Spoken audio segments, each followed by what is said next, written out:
அவுளை வச்சு தேங்காய் பால் வச்சு நம்ம ஒன்று செய்து சாப்பிட்டு பார்க்கலாம். ரொம்ப நல்லாயிருக்கும் செய்யறதுக்கு. அது எப்படி செய்யுதுன்னு பார்க்கலாம். அவுள், தேங்காய், சர்க்கரை,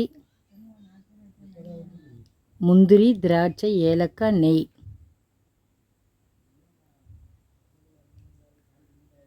தேங்காய் பால் எடுத்துக்கலாம். முதல்ல தேங்காய் இதை மாதிரி கட் பண்ணி போட்டுருங்க.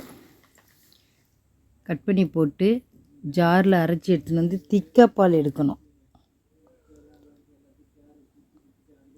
இது 2 பேர் சாப்பிட்லாம். திக்காக பால் எடுங்க. இந்த மாதிரி நல்லா வெடிக்கட்டிக்கு பிறகு திக்காக இருக்குது பால் எடுத்தாச்சா.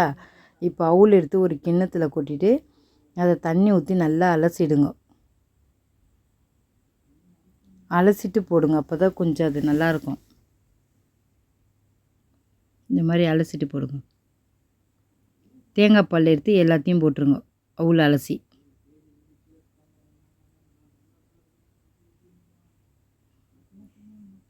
இப்போ ஒரு ஸ்பூனை வச்சு நல்லா கலக்கிடுங்க.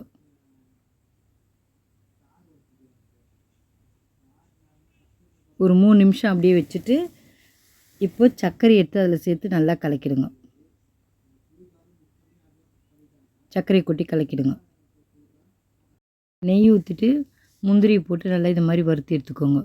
இப்போ திராட்சை அந்த நெய்லேயே வறுத்து எடுத்துங்க. திருப்பியும் திராட்சையும் வதக்கி எடுத்துக்கோங்க.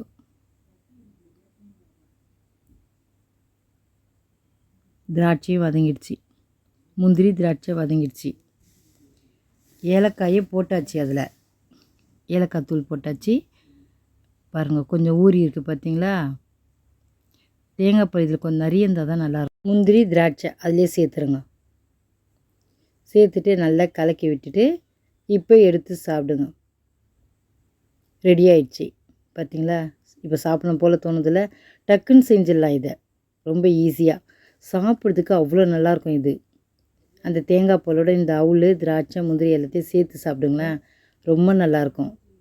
ஈஸியான முறையிலையும் செஞ்சிடலாம். சாப்பிட்றதுக்கும் ருசியாக இருக்கும். இது சாப்பிட்டு பார்த்துட்டு எப்படி இருக்குன்னு சொல்லுங்கள். நீங்களும் இதே மாதிரி செஞ்சு சாப்பிட்டு பாருங்கள்.